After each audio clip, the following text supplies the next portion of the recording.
Our next guest on the pod is an entrepreneur who created some of the coolest race tattoos out there you'll ever see. He's a triathlete who just qualified for the Ironman 70.3 World Championships. He's raced in Ironman Kona, the Boston Marathon, and is a big believer in mantras. We can't wait to hear all about it, and we're wicked excited to welcome Don Oswalt to the On the Runs podcast. What's up, buddy? All right. Hey, thanks, Eric. And Eric, I really appreciate being on and looking forward to our chat.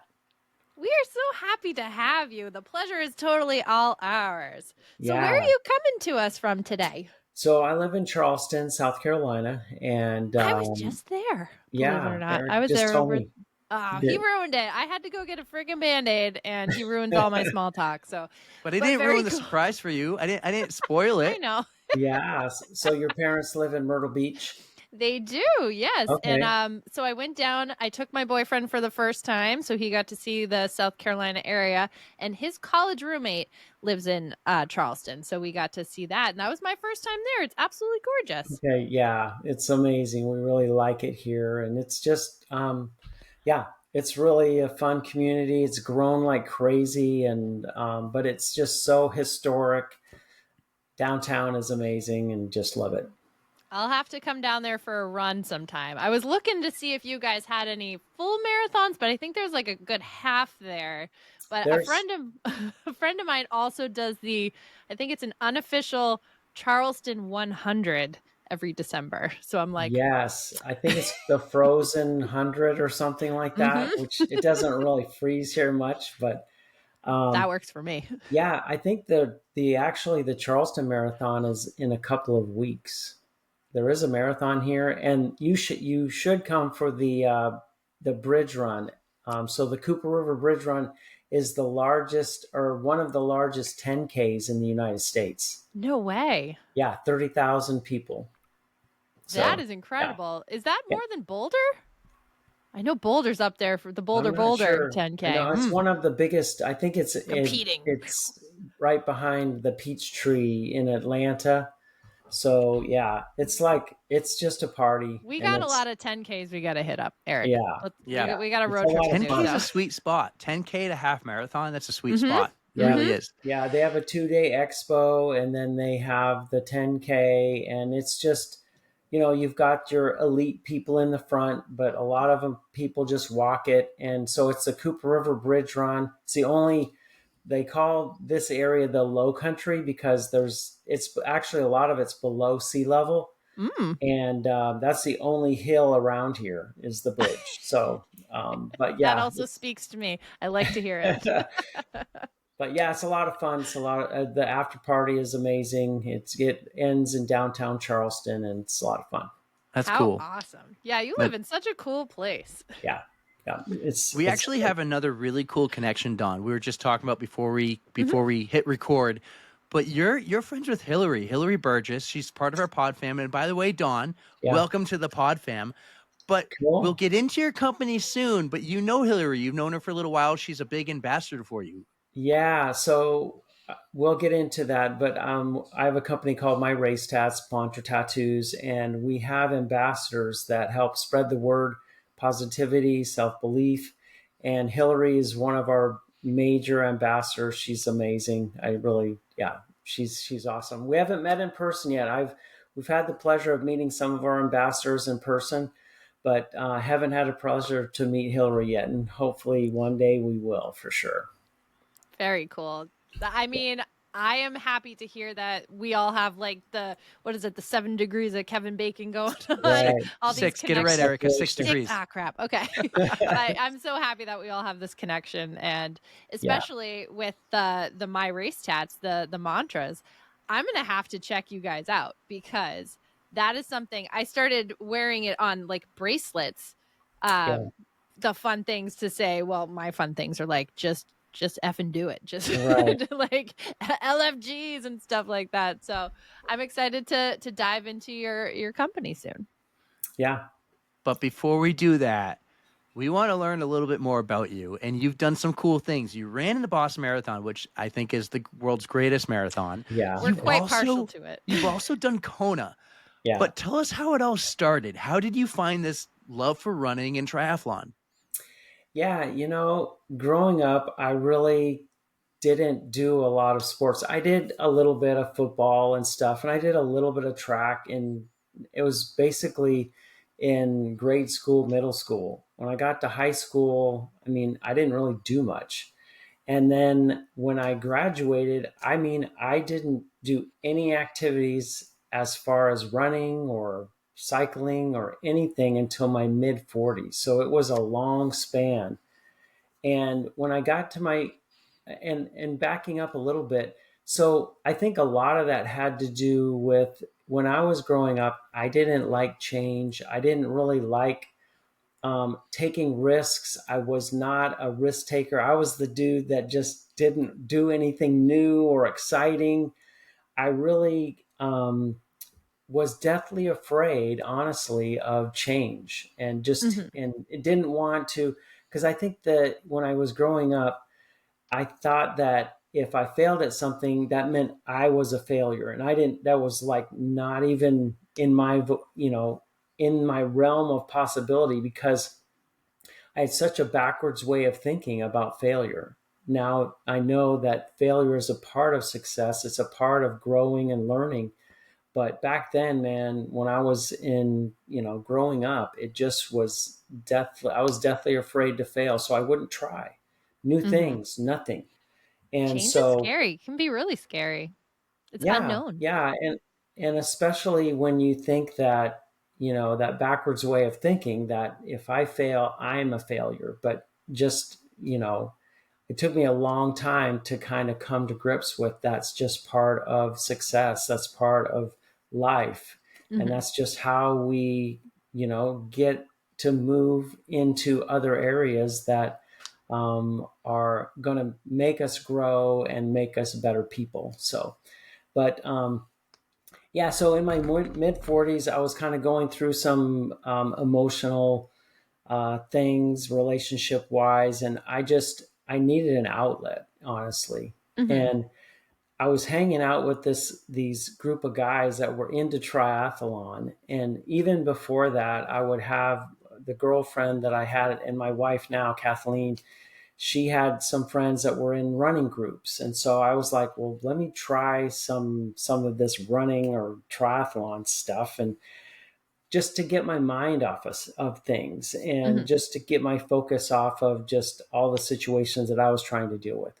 And so I started kind of running in the group that Kathleen's friend was in. And, how that goes is, you start running and forming these relationships. And then they're like, well, what race are you going to do? And I'm like, ah, okay, well, I don't know. And so everybody's like, well, I'm going to do this race, that race. So I signed up, for a 5K and then a 10K, and then signed up for a half marathon, and did my first marathon. I did the Marine Corps marathon back in 2013. Yeah, 2013. And just loved it. It was a lot of fun, and just, it was my way of just challenging myself to become a better person all the way around. And so from that, I mean, and then I figured out, hey, not too bad. I started to kind of like get up in the age group, and started to kind of do pretty well.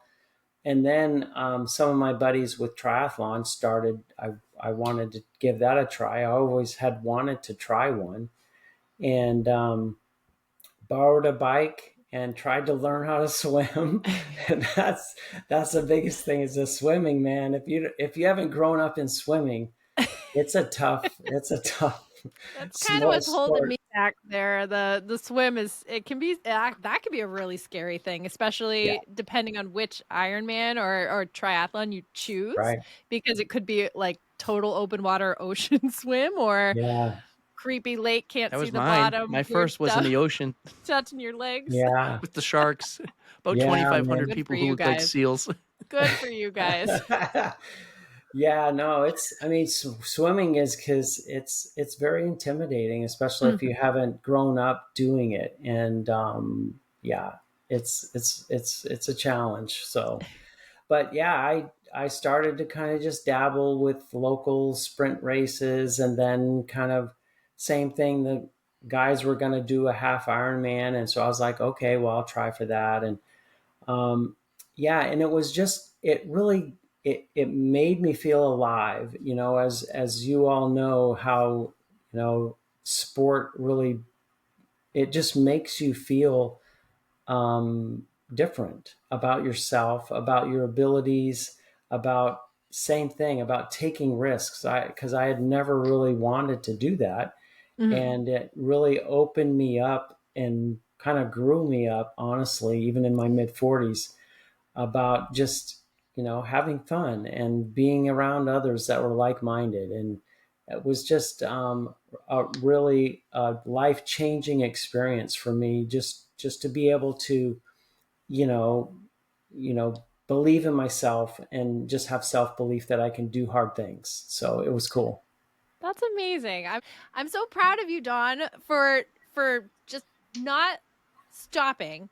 You just Yeah, kept going. It's never too late to get started, everybody. Just let right, that be a thing. exactly, And conquering all these new distances, like you did the I guess the natural progression, the 5K, right, 10K, half, and it just kind of sprung this confidence in yourself to keep going and trying new things. So I right, commend you for sticking with it and pushing out of your comfort zone because yeah, like you said, change can be very scary, and just pushing yourself, it does help you just get out there and try something new. So, right. congratulations. Yeah, thanks. No, it was a lot of fun just being able to just let loose and be, in, having the ability to just say, oh, it's okay to not do well, or to Mhm. bonk on a race or whatever, but just to be able to kind of like use that as a learning experience. And so, Exactly. but yeah, I mean, like I said, I mean, I started to kind of like getting age group awards. And I hadn't really been in racing that long. And so it was a lot of fun just to like kind of improve incrementally very in a short time. So Mhm. I think so Boston was interesting. There's a local race here, and it's in Kiowa, and it's only like 20 minutes away. And I didn't really think about even in it was kind of funny because even in triathlon and or running races, everybody talks about Boston or Kona, and I had like no inkling of what the heck they were even talking about, because I had just not even been in that in the atmosphere or in the realm of anything that long to Mhm. really know. And so I went and did the local race, and I actually qualified for Boston. And I was like, oh, wow, that's cool. And everybody's like, what the heck? This is a major deal. And So at this so, point you didn't realize how incredible that actually was, because it right. is Yeah. very, very difficult to qualify for Boston, especially as a male. Yeah. I just can't Yeah. even imagine with your times. Like, I know I'm nowhere near that, but that is a feat in itself. Yeah. Yeah. So I had like a 10-minute cushion. And so I Oh, at wow, even least that too. was able to get into the Well race. done. Not a And big deal. Dawn is yeah, fast. yeah, man, it was like I didn't really realize how big of a deal it was until I Mhm. like started to kind of dive into it, and I was like, "Whoa, this is awesome." And, it was just cool. And then so I was waiting for I actually raced in December, and so I had a year and a half to kind of wait till, Ah. and then it was the year of the bombing, that the year that I waited. And so I Mhm. had actually qualified for the year afterwards. And so it was an emotional time, for Mhm. sure. And so yeah, it was an amazing experience, even with all of the extra security and all of that stuff. And but yeah, it was a special deal. I mean, I still have all my memorabilia and everything from that race, so it was a really cool deal. But I will say So, how everybody tells you not to go out too fast. I mean, I went out way too fast to that race. I mean, I It's did great Boston. the first half. The second half, man, I was toast, man. By mile 16, I was like, I was done. But I I swear finished. Boston But sets you up kind of in an interesting way because you have so much emotion and hype behind this race. Like it's yeah, Boston, yeah. And And the it's first going 10 miles downhill. are yeah, the first 10 miles are downhill. So like how do you not? I don't know how Yeah, to I'm terrible at pacing myself as it is, but when you're running downhill, like what are you supposed to yeah, do? Like if you put on the brakes, you're stressing out some muscles and then right. like it's just kind of a spiral. So Not only that, but like the crowds the entire time just get you all jacked up. Yeah, exactly. And yeah, the totally. 2014 Boston, come on. That's like the pinnacle of all Bostons. Yeah, Everybody Boston strong coming out full force. yep. Like I can just Yeah, I had imagine. a shirt made that said Boston Strong, and I mean, it Yeah. was like it was so cool. It was so cool. I would have gone out like a cannon, like just full steam ahead. Yeah, it was a lot of fun, and my family was there, and it was just really cool. It A really, very really special was. race. Yeah, it was. So you have gotten to do two amazing bucket list races in my mind, the Boston Marathon, Yeah, and what a cool experience because you had the 2014. You also qualified for Kona, which we've had people on who have tried so hard to qualify. They end up in the right, hospital, crashing their bike, broken bones, like right. just misery, code browns galore, and finally qualifying for it. How did you qualify for the Ironman World Championships in Kona? And then tell us about your Kona experience. Yeah, that is such an iconic race, and it was back. So Boston Marathon was 2014. It was actually the coolest thing. I didn't even realize this, I forgot about it. So my birthday was on the same day as the Boston. So I ran on my 50th birthday at Oh No Boston. my way. Yeah, it God. was just, yeah, it was so cool. By the way, Yeah, guys, you're listening on the podcast. If you're not watching on YouTube, Don does not look 50 years old. This well, guy's in Not even shape. close. He looks. When he said he started this journey in his mid 40s, I was like, yesterday. yeah. In fact, I just 2 years turned, in the future? yeah, I turned 60 last year, if you can believe that. Holy No shit! way. Yeah, I cannot believe it. yeah. You I look don't, great, man. I You look don't feel it. phenomenal. Yeah, I don't feel it. I mean, age is just a number, and man, I have a lot left in me that is just, yeah. I Good for feel like I you. haven't even reached my peak yet, honestly, and Amazing. it's crazy to think of. So, but What a milestone. Your 50th birthday on the 2014 Boston Marathon. yeah, That must have man. been a party and a half.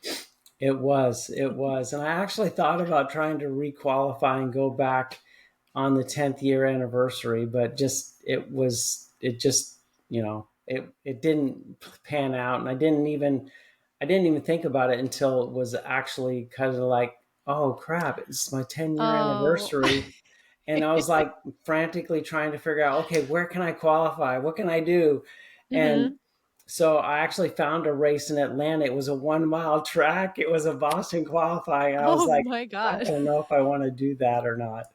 But it didn't pan out. But I'll go back. It would be a lot of fun, especially with my race tats, seeing athletes that are going to Boston that have hmm used my tattoos, and it's just so inspiring to see and to feel that excitement whenever Boston comes around.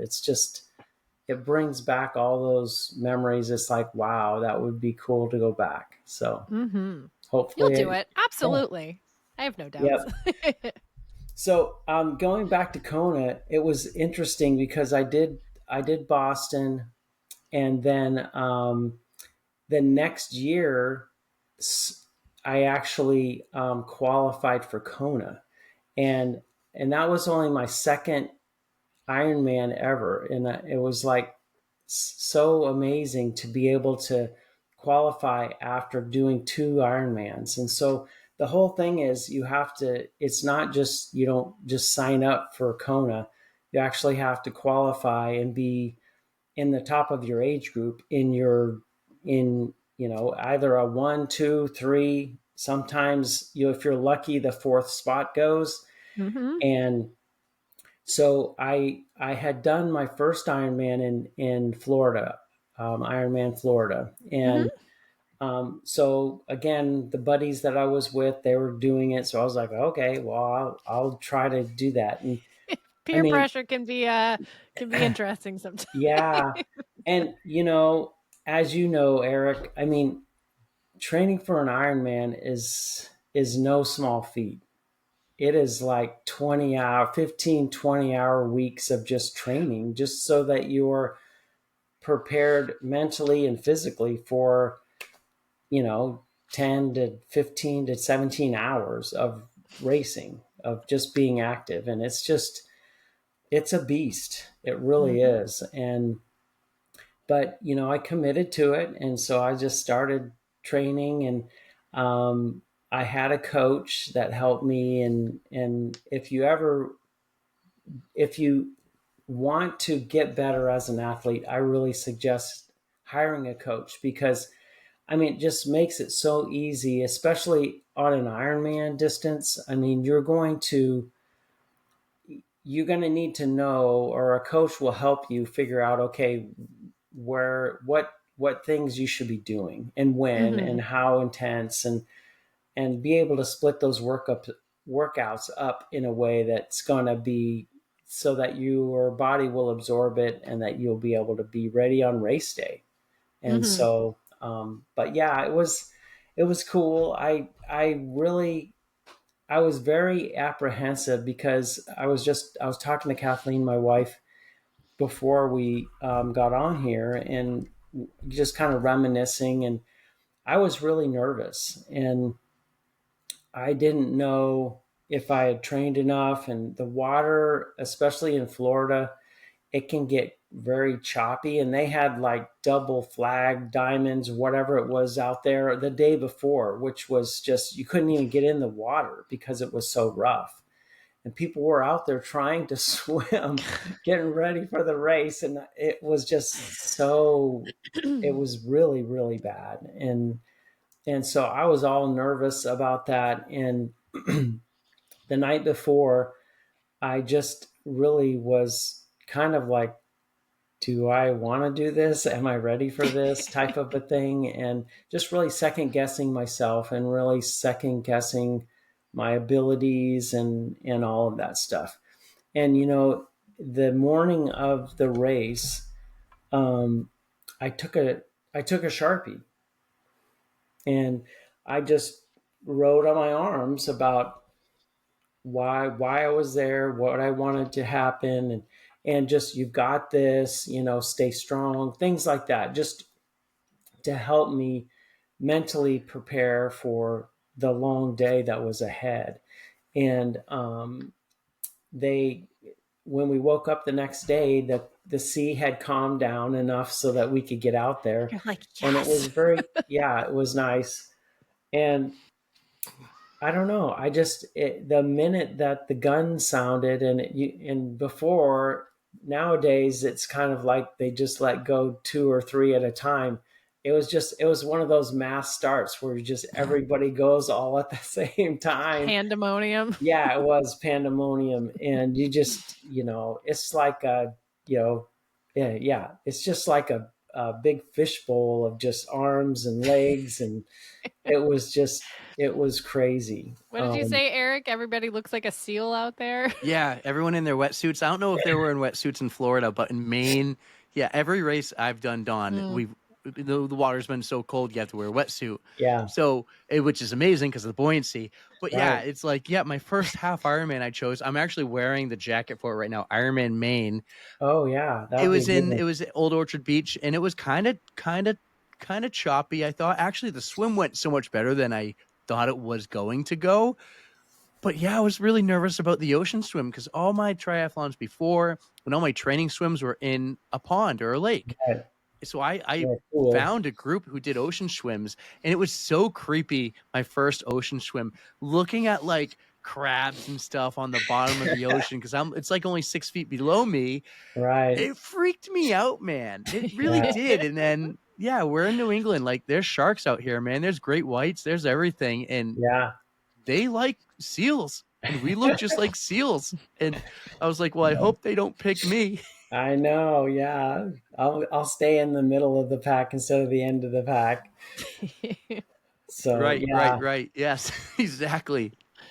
But it's a lot of fun just to be able to, test your body and to be able to do that. And I had a really good race, and my buddies and I just really had a great time of just encouraging each other. And that's the thing about any kind of sport, is you're just out there cheering one another, despite, if you're first place or last place. And that's the cool thing about sports. And I really enjoyed it. But yeah, I did really well. The thing was, I did 10 hours and 18 minutes, which is pretty good for a first time race. And I was looking at, and then they were talking about Kona, and I'm like, what the hell is Kona and stuff like that? And I'm like, and so and then after the race, I was like, okay, well, that sounds kind of fun. And so the thing was, you have to be like first or second in your age group. And when I looked at the guy that was first in my age group, his time was like 9 hours and 30 minutes. And I was like, there's no way I'm going to be able to shave an hour off my time. That's impossible. And so you didn't really even think about it. I was like, there's just no way that I can't, there's no way I could qualify, because everybody seems to be faster than me. I was like in 18th place, even with a 10 hour and 18 minute. And I was like, that was just not even possible in my mind. And so I signed up for Chattanooga the next year and went to Chattanooga. And so that's a assisted swim. It's a river swim, and the bike is just amazing. I don't know if you've ever raced south, but it was just a really cool venue. It's very bike and triathlon friendly community. And Put it on your list, Eric. Chattanooga's there, like maybe in 10 years when my kids are older, but yeah, it's there. Yeah, it's a great race. It's a lot of fun. And the bike course, I think they've changed it now, but the bike course is pretty epic. Just hills. I mean, it's a lot of hills, a lot of downhills, which was fun. And it was just an amazing day. And I actually was able to come in fourth place in my age group, and it was just amazing, just right at 10 hours. And I didn't, and so the cool thing is, so after that, they have the award ceremony, and I didn't really think that, and usually they have one or two spots, and they actually had, when we got to the ceremony, they call the age groups and all of that stuff. So I got fourth place, and they actually had 4 spots going to Kona. And so I was totally blown away. So you didn't even have to see if anybody was going to be like, I already have a spot, or I don't want this. You were just like, yes. Yeah. The third place guy already had a spot. So the 5th place guy got one, and he was very ecstatic. So yeah. That's great news. Yeah, we've heard from one of Eric's buddies how heartbreaking it can be when you are so close yet so far away from that spot. And I'm happy you didn't have to go through that. Yeah, it was pretty phenomenal. And to do that in my second Ironman, it was just, that's great. Yeah, it was just phenomenal how it all worked out. And so, then you're like, oh crap, now I gotta get ready for another Ironman for the next year. I mean, and So yeah, it was same thing, you know, it's just a lot of training. And any race really, the finish line is the kind of the cherry on top. It's really the effort that you take and put into anything the months and months ahead of time. And it's kind of like that whole cliche. It's like it's the journey, not the, you know, it's the process of the journey. And you know, just to getting to the start line is a huge win for most athletes. I agree. And honestly, that's the prize, is just getting there. You can at least get there halfway healthy Hmm. and do a decent job on the race day. I mean, there's nothing more that you can ask for. And so that's kind of how the that I took that, is just, you know, try and get to the start line of Kona without, you know, being in too injured or in Right. bad shape. And so I um, always said, unless you're like a professional and you're racing for money, like Kona is the victory lap. yeah, Hmm. You exactly. train so hard to get that coin, Right. to get that guy to say, you're going to Kona. Go enjoy that victory lap. Because the guy Erica mentioned, his name's Scott Black. Scott was like, I'll hire a coach when I qualify for Kona. It's like, no, Yeah. dummy. You need No. to hire a coach now. Screw the Right. coach after you qualify for Kona. Like, Right. just do your thing. Victory Especially lap when it your up, goal baby. is just to get there. If Yeah. you want to be on that start line, why not put in all the effort and then, yeah, Ahead of take time. the joyride at the end? Yeah. It's Yeah. one of the few times in my life Scott thought about it and he goes, yeah, you're right. Yeah. One of the few times you're right. Give Yeah. yourself more credit, dude. You have some good advice. So how was your victory lap in Kona?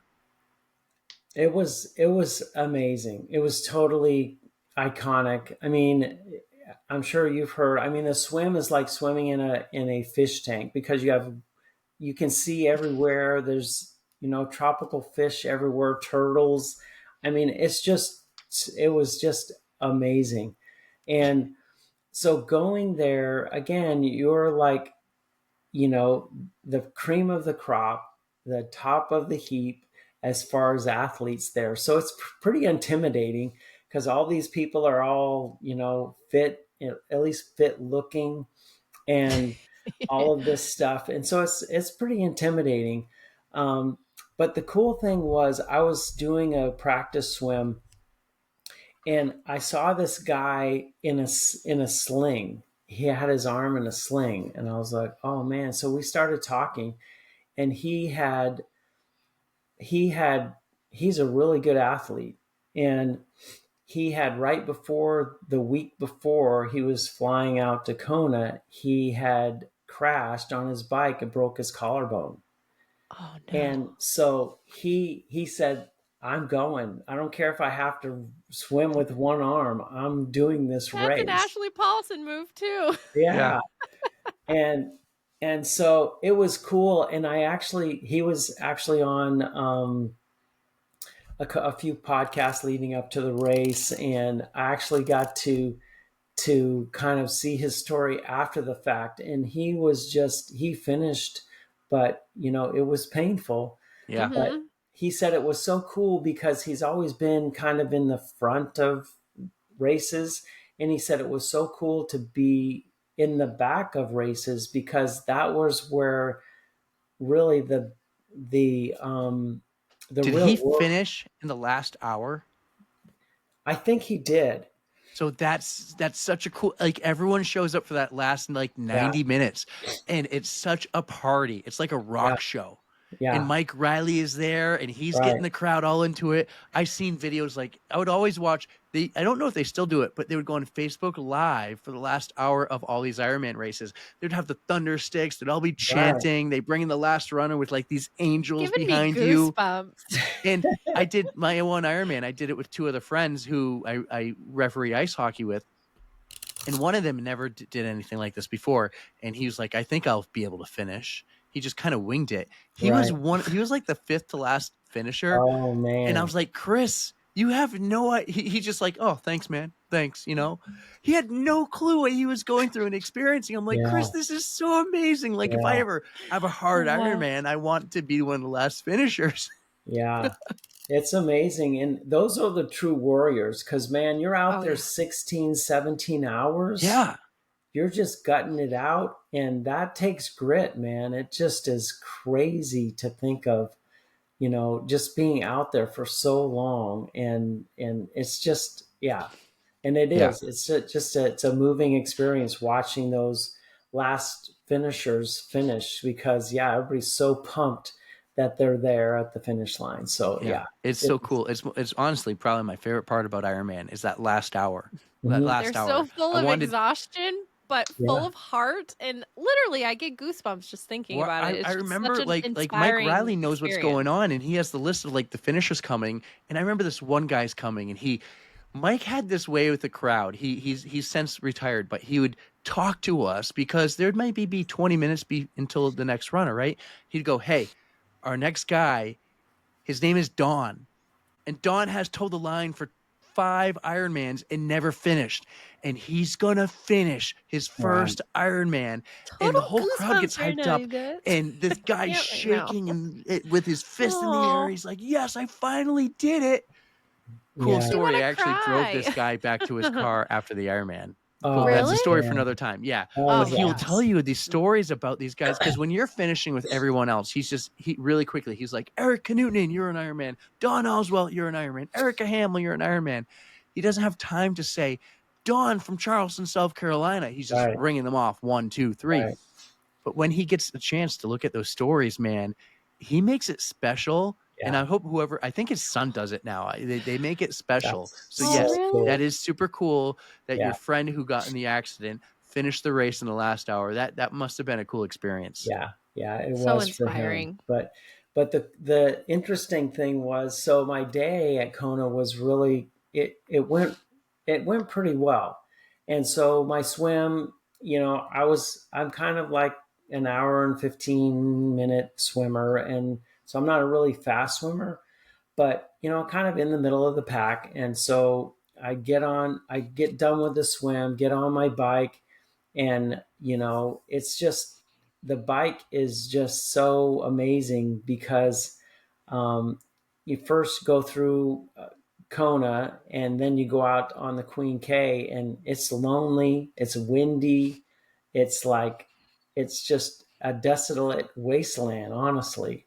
And so you're out there by yourself. And I really struggled, man. I was like, I did fine on the way out up to Javi, back down, but right around mile, I don't know, 60. So it's 112 miles. So 60, 70 miles. It was just a flat up headwind coming at me. And I was like so exhausted. Mm-hmm. It was crazy because I looked down at my power meter, and I was doing pretty good power, and I'm going 16 miles an hour and hour after hour. And it's so defeating when you're like trying just your best, and you're like just going so slow because you're used to going like, 20, 21 miles an hour. Because I averaged 22 miles an hour at Chattanooga. And so this was so just demoralizing of just trying to keep going.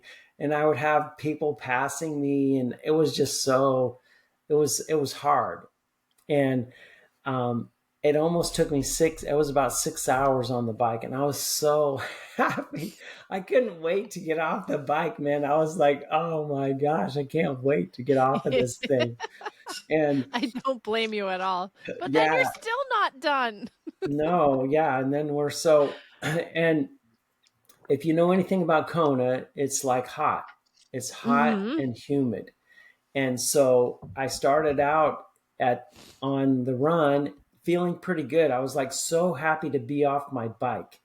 And so I just saw my family out leaving for the run. And it's an out and back, and then you go out to the energy lab.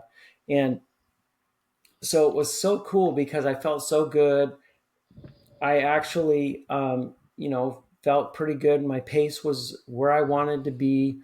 And so going out and back on the way back, my family, I was able to see my family before going out on the Queen Cage towards the energy lab. And they actually were in a spot where this guy had this speaker. So they were cheering me on through the speaker. I could hear them, and I was like high-fiving and everything.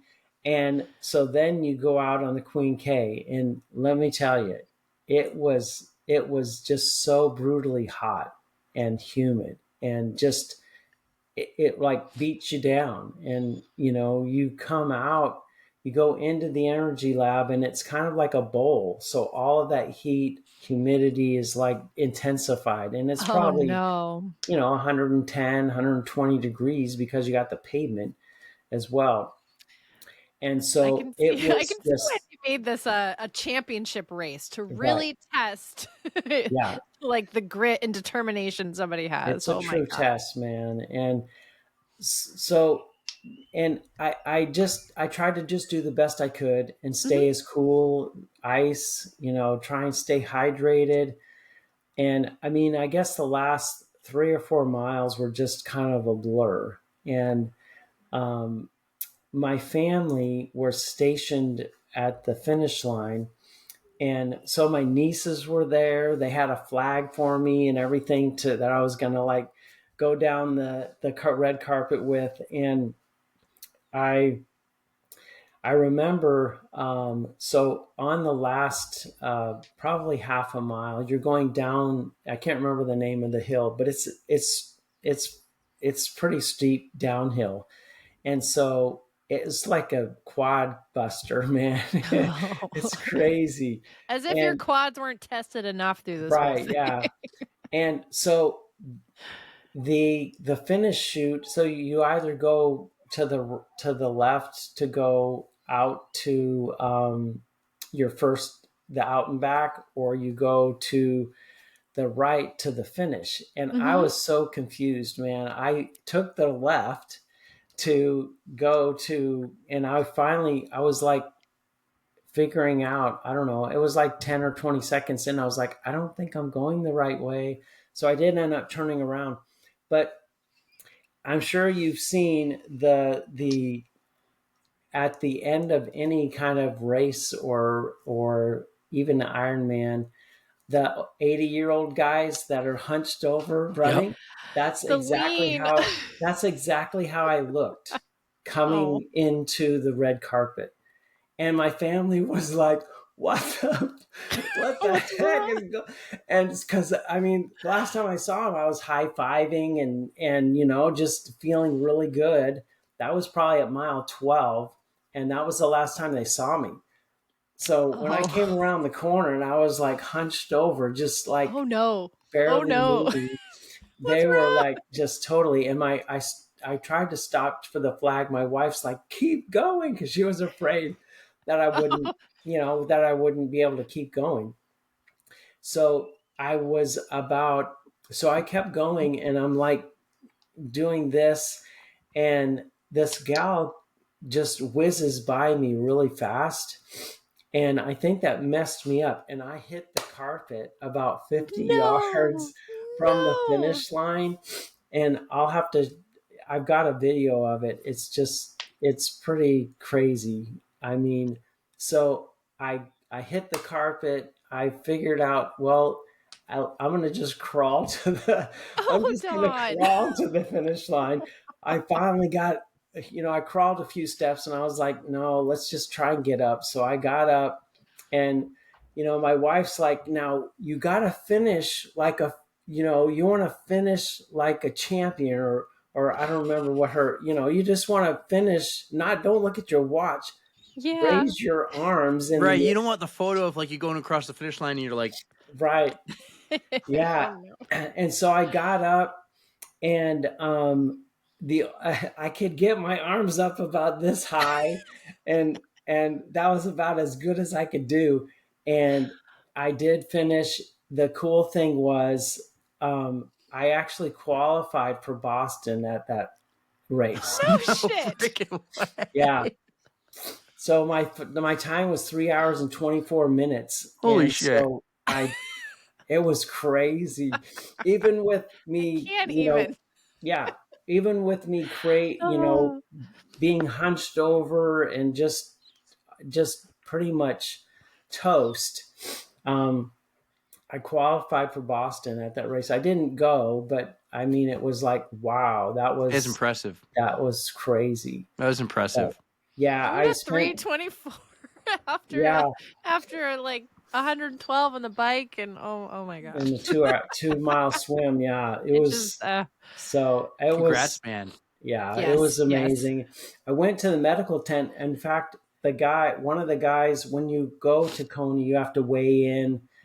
You have to Mhm. actually take your weight and write it down so they just have that medical information. Yes. And he goes, whatever you do. So this was at the beginning of the day. He goes, whatever you do, have them get you an IV at the end. And so he said, just go to the medical tent. Said you're really dehydrated. You need some IV. I went, and so I was like totally toast coming across the finish line. So I'm like, two people on each side going down.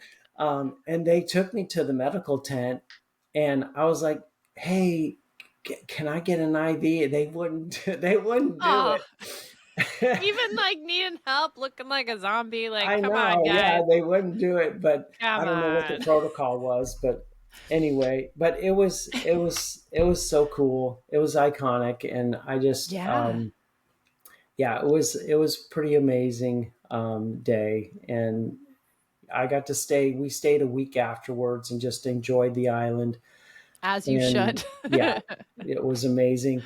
And after the race, um, we stayed there, and my toenails just started popping one after the other, man. It took probably 2 weeks. I lost all 10 toenails. Wow. No. And yeah, it was about a year before all of them grew back. It was Oh, crazy. Dawn, I haven't even lost all my toenails, and I'm an ultra runner. Like, I Yeah, still have man. like 5.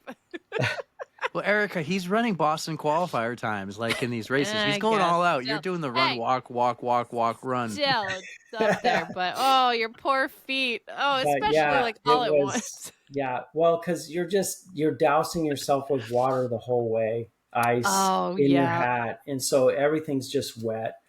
And so yeah, I didn't get any blisters necessarily, but yeah, my toes were toast, man. I don't know what I would choose. I feel like the blisters would really hurt at the time, but I feel like I'd want those nails. I don't know. That's Yeah.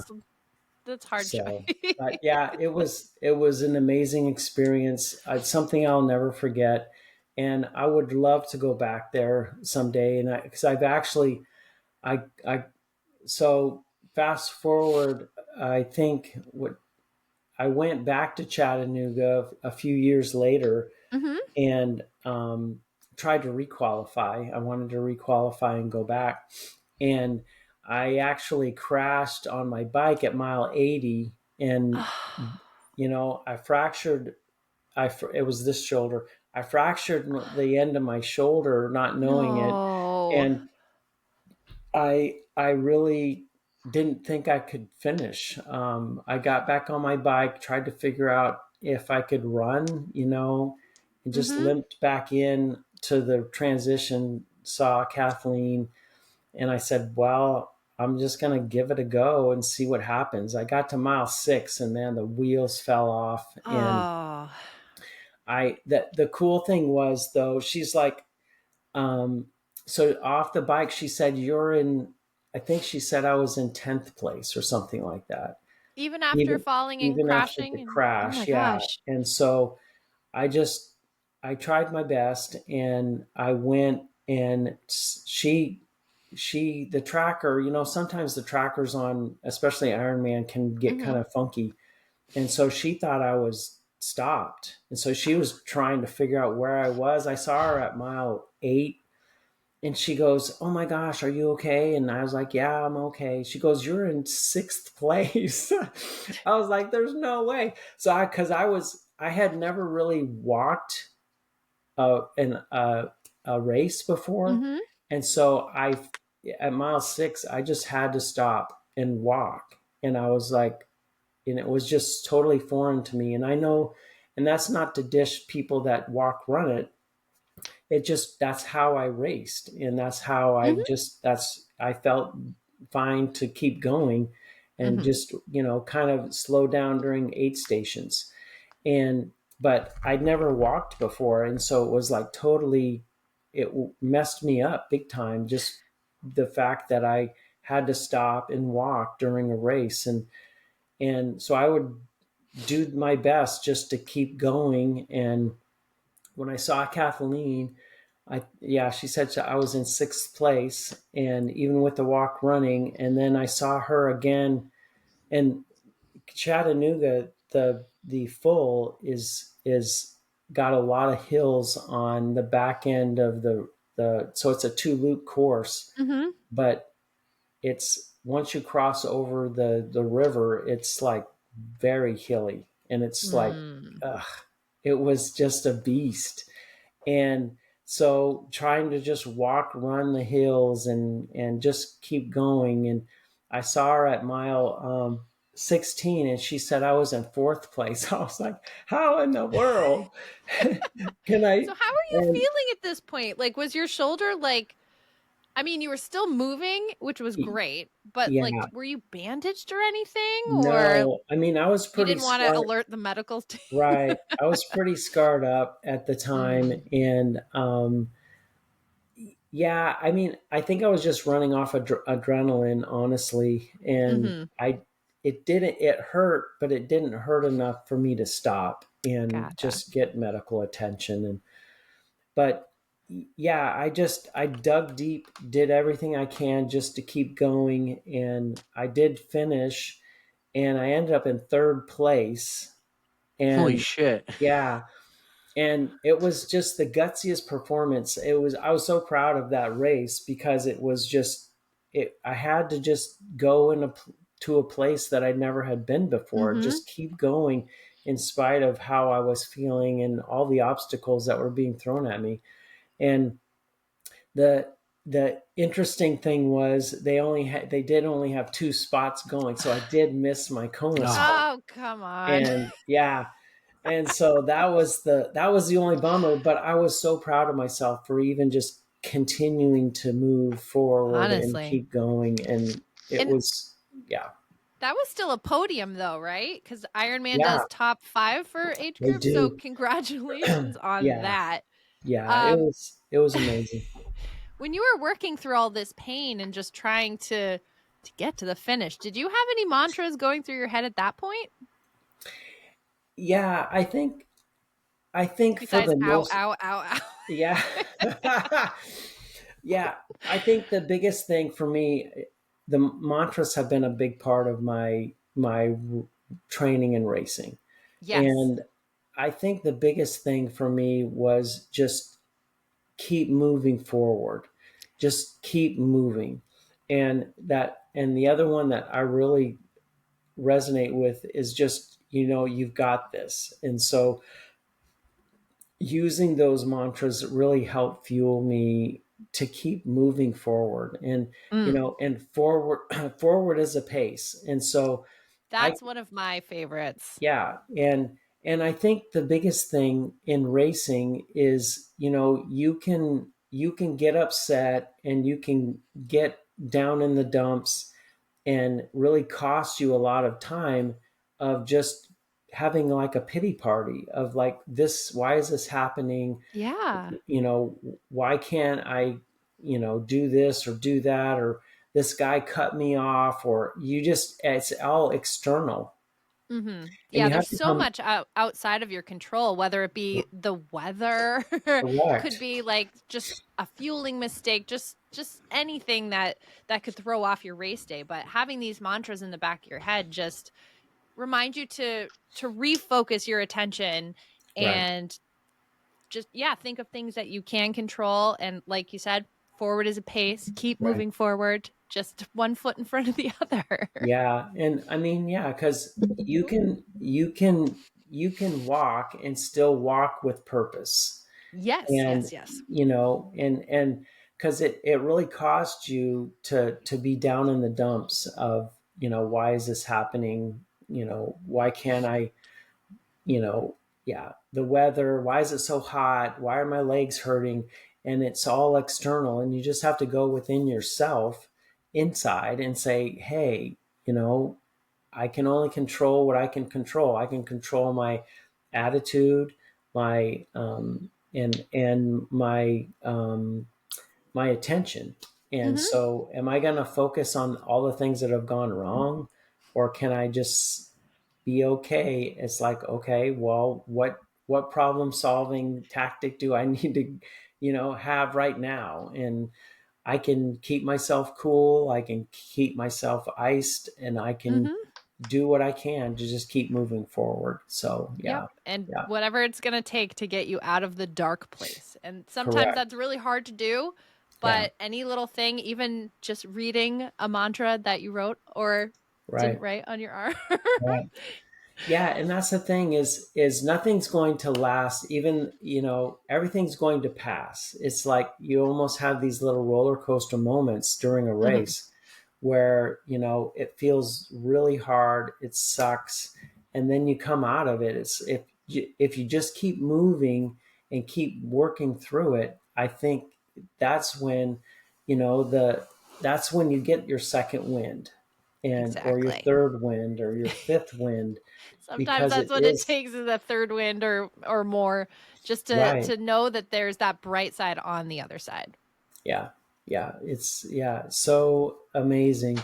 And one story I haven't, I don't want to bore you guys too much, but so the Oh, you're not boring us. No way. Go ahead. most recent race that I did, so like I said, my father-in-law lives in Southern California, and so he'd always said, hey, there's a race, a half Ironman down here, Mhm. and you guys should come and do it. And so we've been talking about it for the last 2 or 3 years.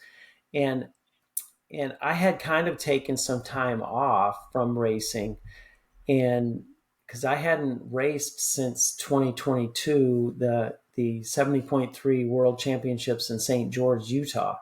That Mhm. was the last, you know, real race, Ironman distance, or I've done a few 10Ks or 5Ks in between that time, but no real long distance racing. Yeah.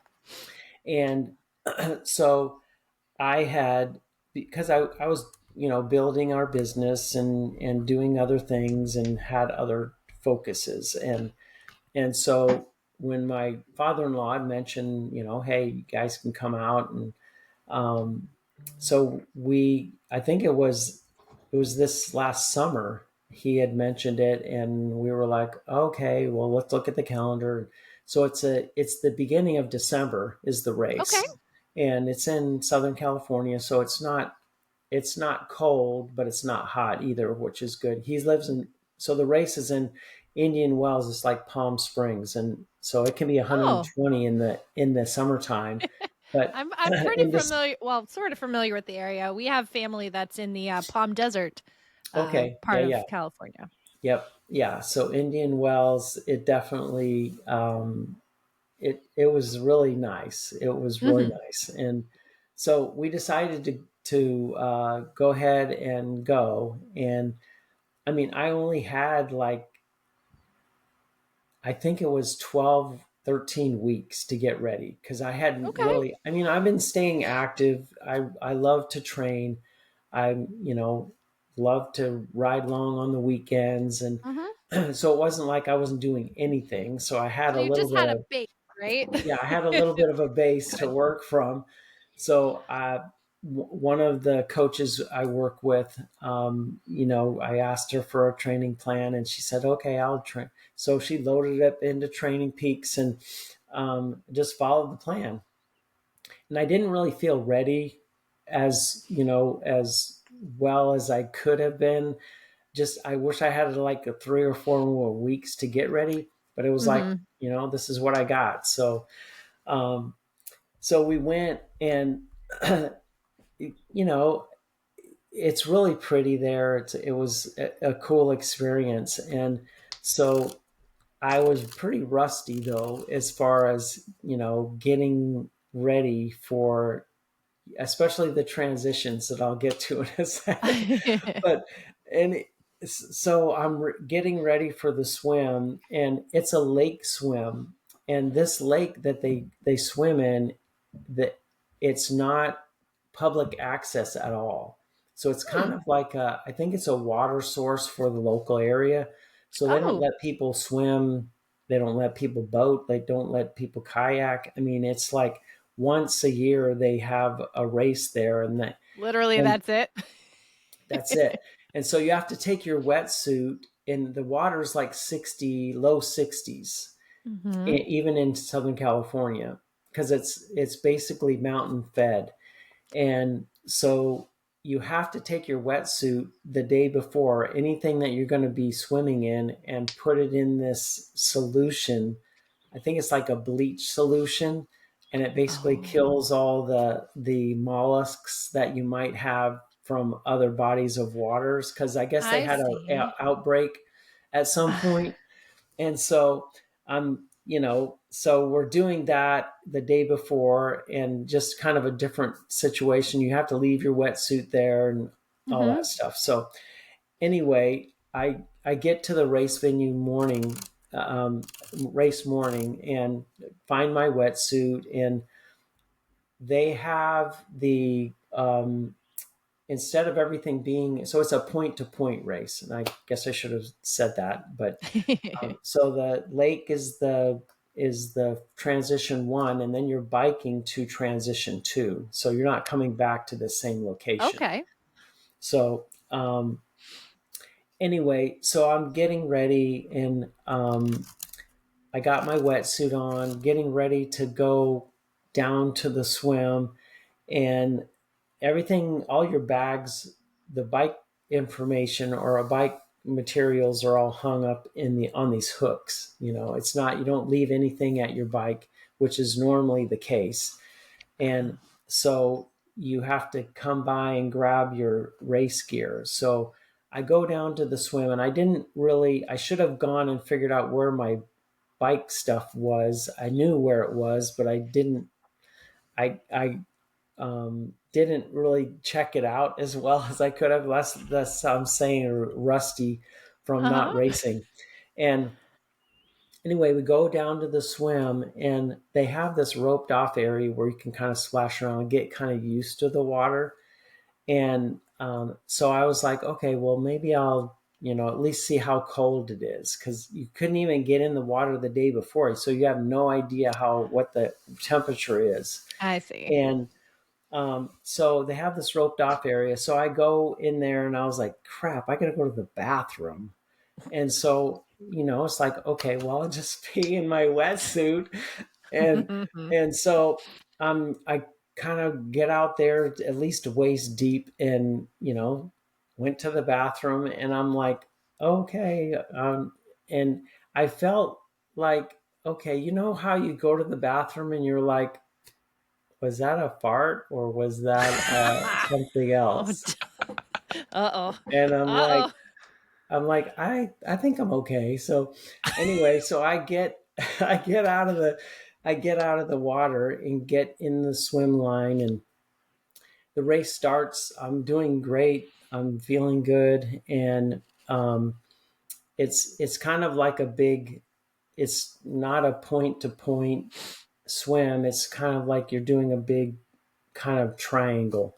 Mm-hmm. And so I was actually three-quarters of the way done with the swim, and my calves started to seize up and cramp up, and I was like, oh man. So I get on my back, and start just kind of like chilling out, hoping that my calf would kind of like stop.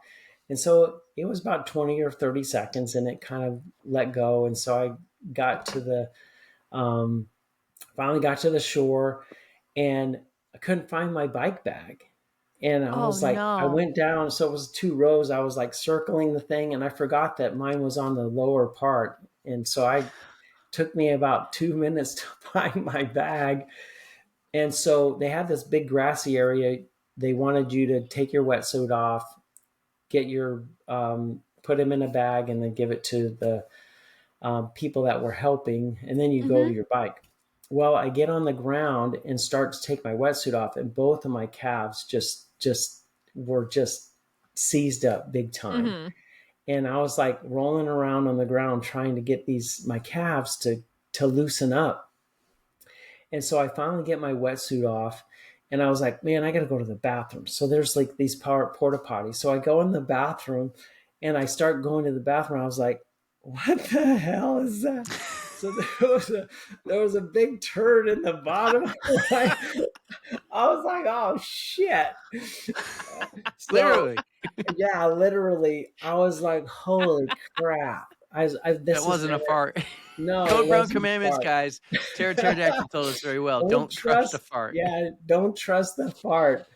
Oh my gosh. So, I mean, it took me like 2 or 3 or 4, or I don't know how many minutes in the Extra bathroom. time that you Yeah, don't want to spend. and I had a kit on, so Mm-hmm. I had to take the arms off and get Oh out of the God. thing in order to deal with what I was dealing with. And anyway, so I finally get everything situated, get to my bike and get on my bike and come to find out my transition was like, it's normally, 4 5 minutes. It was 15 minutes.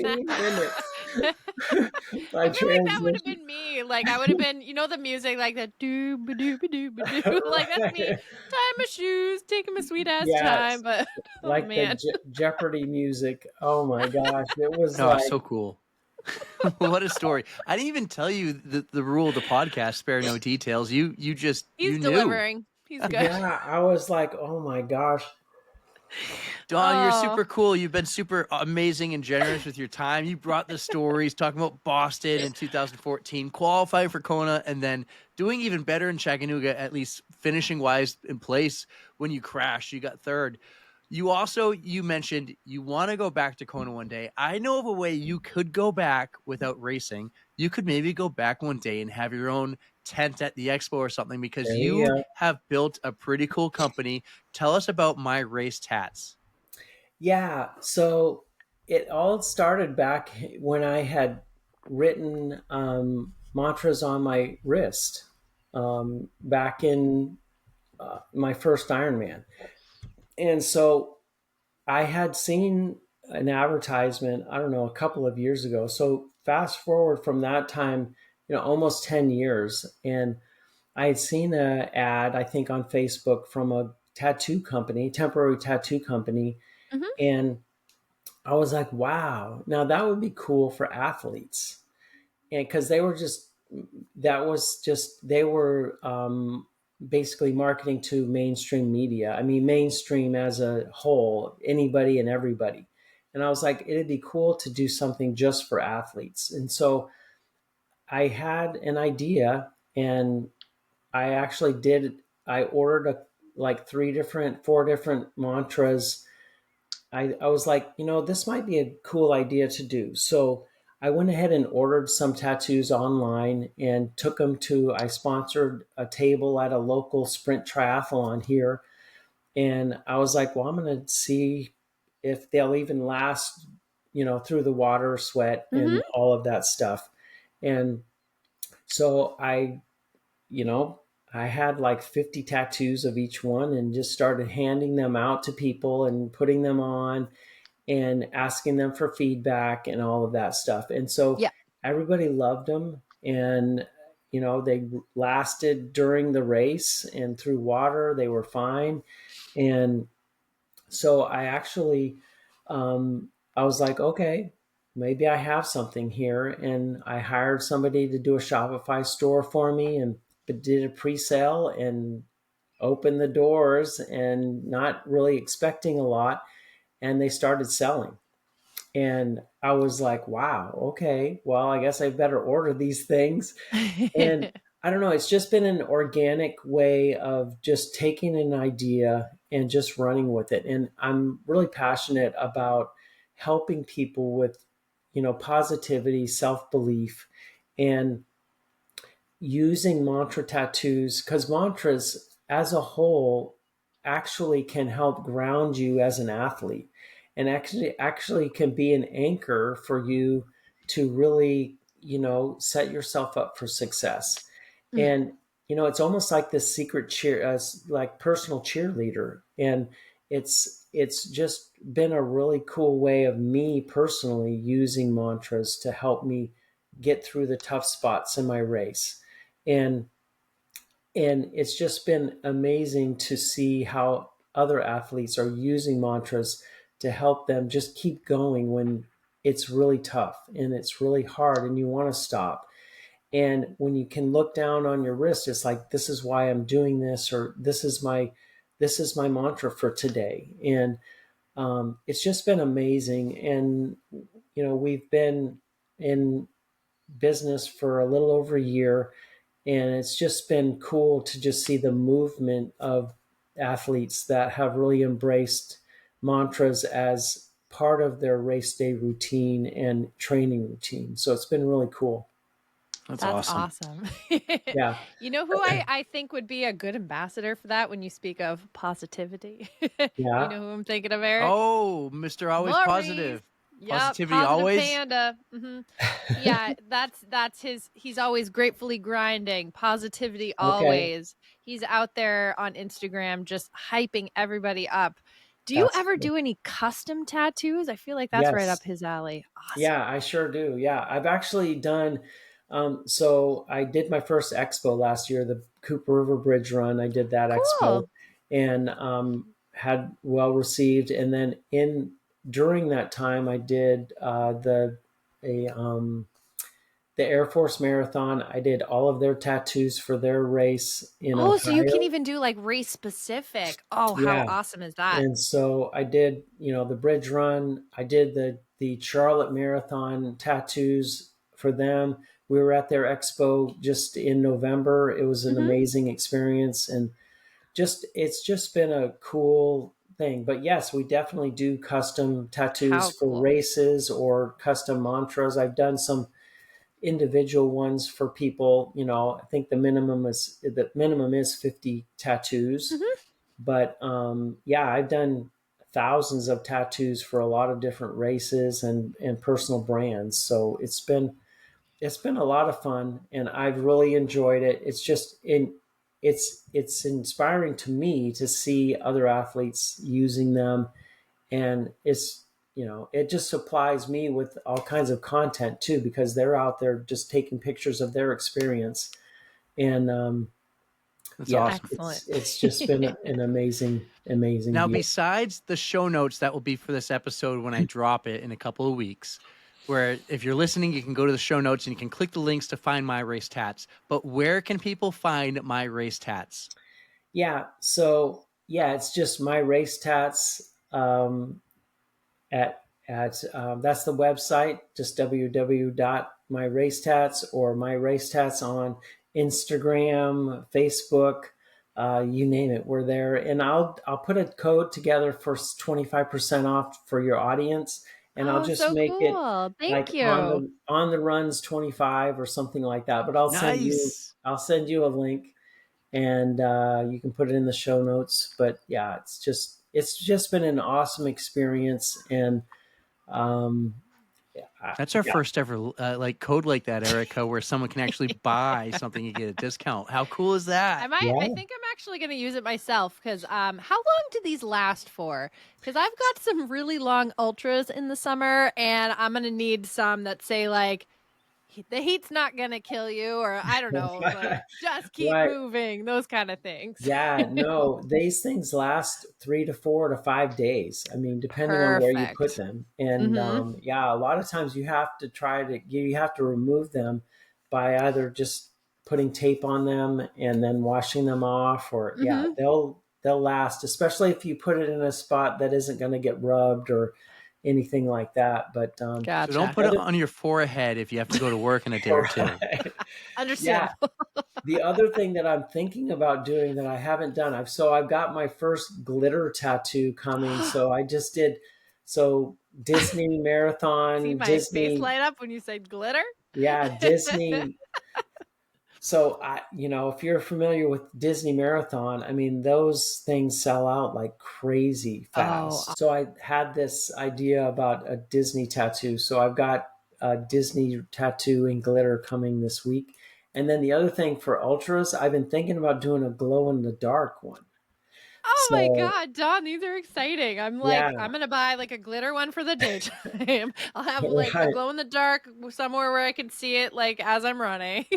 This is So making me yeah, really so those excited. are kind of some ideas that I'm having, and I mean, I could put out a new mantra tattoo every month if I wanted to. It's just there's so many sayings that are popular and that people use, and Mm. just really, it's just been cool to just help people have that encouraging self belief and being positive about their race day.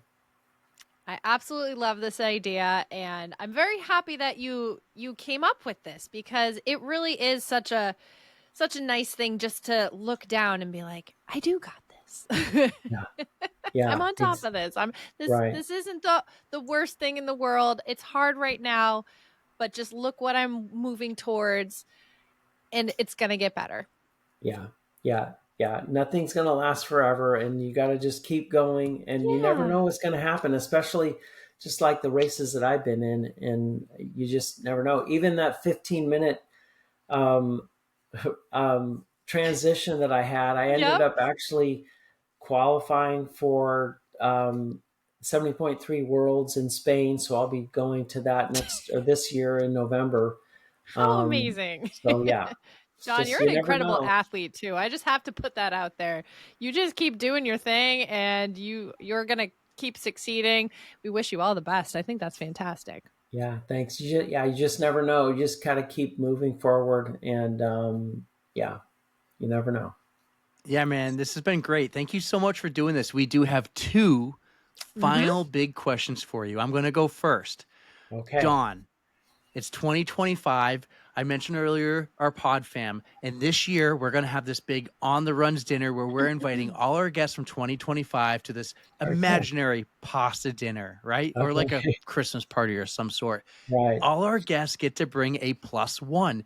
They can be anyone you want, alive or dead, big person in the running community, or someone who has nothing to do with running. Who are you going to take as your plus one to our on the runs pasta dinner? That's a good question. I mean, of course, I'll take my wife. That would be my first choice. But um, that's a great question. If you could take anyone, live or dead. Wow. We had someone recently choose someone who is 2,025 years old, and if that doesn't make sense, it was Jesus. Yeah. I would probably. It would probably have to be my grandfather. Oh, what's his name? Yeah, his name was Matt. That's awesome. Great Yeah, choice. just be able to hang out with him. Now, did you get to hang out with him when you were younger?